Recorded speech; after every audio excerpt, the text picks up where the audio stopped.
Welcome to Mike's Retro Curiosities, where we explore the wonderful world of retro games. Today we're taking a look at Perfect Dark on the Nintendo 64. This game was created by Rareware right when they were at their peak. The game was created as a spiritual successor to 007 GoldenEye. After the success of GoldenEye, Rare elected not to renew the James Bond license and to instead create their own original IP. The game went through a rather rocky development. That was largely because of the fact that the lead designer as well as much of the team ultimately quit Rare in order to go off and form their own company.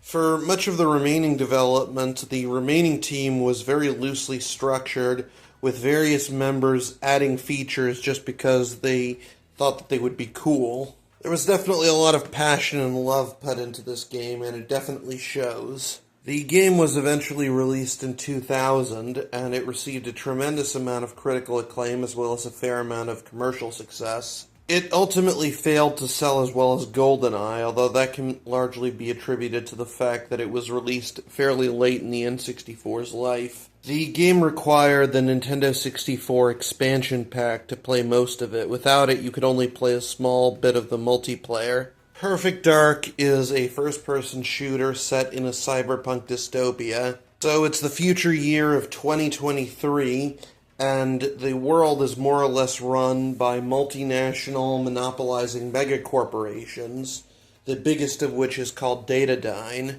They're opposed by the Carrington Institute. Players take on the role of Joanna Dark, a secret agent for the Carrington Institute, as she seeks to unravel a sinister conspiracy involving Datadyne. Without wishing to spoil things, the plot goes very far off the rails. There's a certain point in it where the game very much jumps the shark. And that's really the one consistent complaint that most players have about this game, is that the plot is very tonally inconsistent and it's very unfocused. Like, by the time you reach the end, the whole plot about trying to take down Datadyne is pretty much left completely by the wayside. That being said, the game does do a very good job of immersing you in its world. Not to mention Joanna Dark herself makes for a very compelling protagonist. She's very likable. Graphically, this game really pushes the N64 to its limit. It has a very striking art style. It kind of combines a shiny, futuristic look with some grime. It really doesn't look quite like anything else on the console. Unfortunately, these graphics do ultimately come at a cost, and that is the game has a very inconsistent frame rate, at least on the original console. It really tends to chug when a lot happens on screen. The game also has an excellent soundtrack that has kind of a dark techno feel to it. It's really quite good. In terms of gameplay, Perfect Dark really evolves the mission-driven design from GoldenEye. The goal isn't simply to reach the end, but to complete various mission objectives. Much like in GoldenEye, higher difficulty levels introduce more objectives that make completing levels more complicated. This game often requires complex problem solving, utilizing the various gadgets that you have at your disposal. Due to this, at times Perfect Dark can actually feel almost like an adventure game. Due to being set in the future, Perfect Dark allows players to utilize a much wider range of futuristic weapons and gadgets than its predecessor. They really got creative with this game's loadout. You have stuff like cloaking devices, remote-controlled drones, and guns that can shoot through walls. Weapons and gadgets are incredibly varied and oftentimes possess multiple uses or alternate firing modes.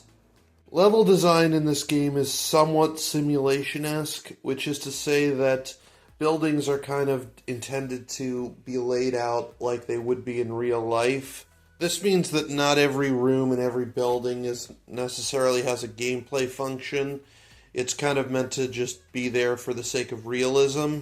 And in fact, when I played this game for the first time, I remember I spent way too much time exploring every room and kind of going into every closet just because I thought that there must be some purpose to it. This game can be somewhat difficult to wrap your head around if you're not used to it, although it's definitely very rewarding if you do.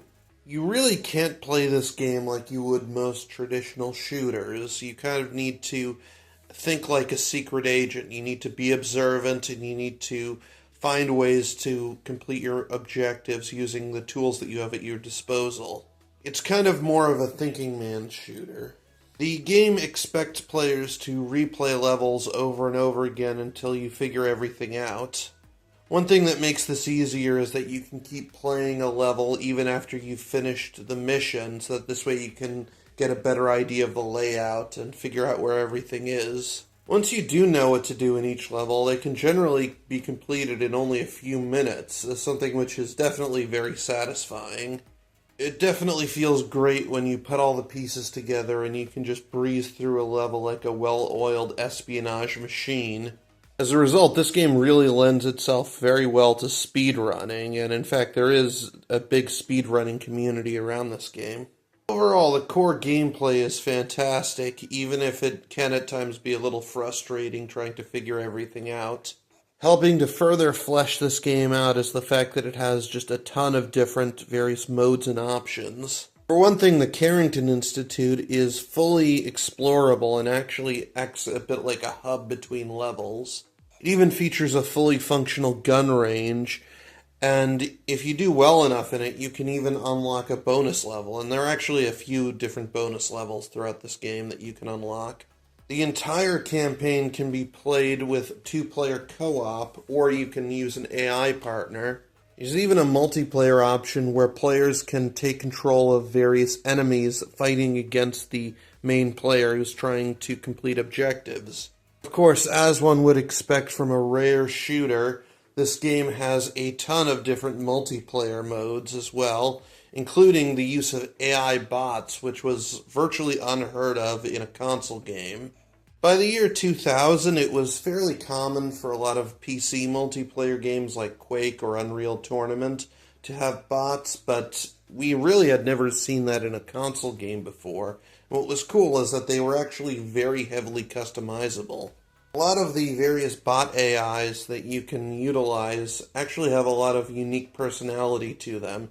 You have stuff like a vengeful AI that will basically stop at nothing to hunt down and kill the player who killed it last. Or you have a pacifist AI who will spend the match kind of just going around and trying to hoard all the ammo in order to stop people from fighting. As one would expect in a follow-up to GoldenEye, Perfect Dark also has a ton of different cheats.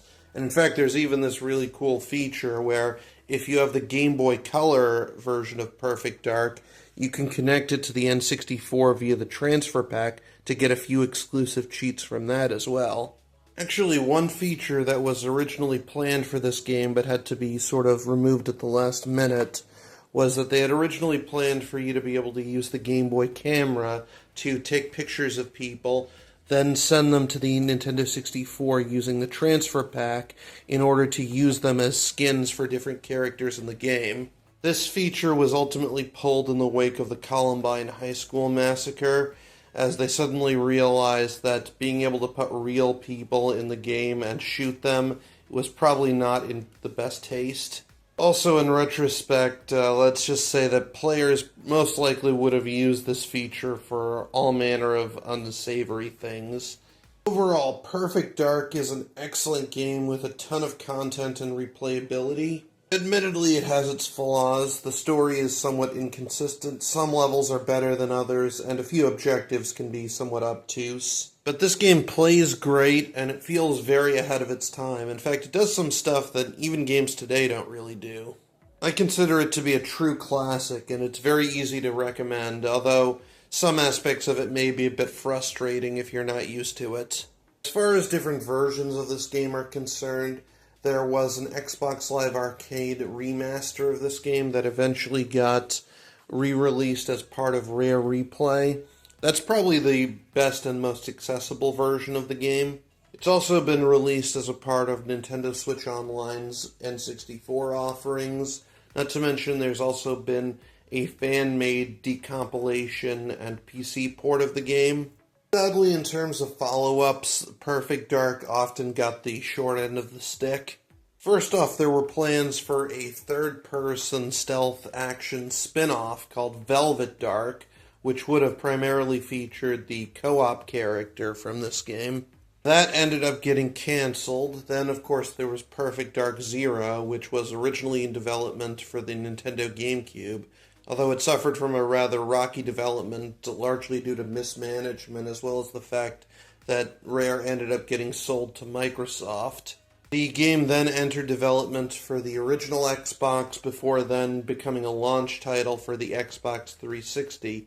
I haven't played that game, but from what I've heard, it's considered to be something of a disappointment. Microsoft really seemed to want to push Perfect Dark as kind of a multimedia franchise.